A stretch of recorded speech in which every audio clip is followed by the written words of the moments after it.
ki? Kara sevda, kara sevda, seni benden kim ayırabilir ki? Çocukça bir aşk deyip de geçme, sakın gülme halime. Nasıl olduğunu anlayamadım ama seviyorum seni delicesine. Kara sevda.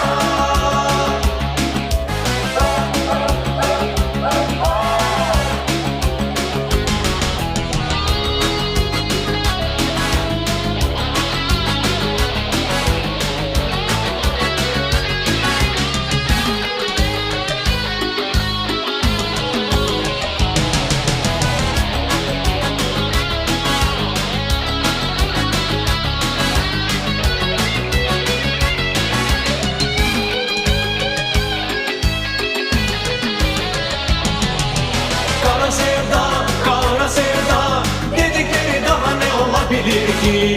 Kara sevda,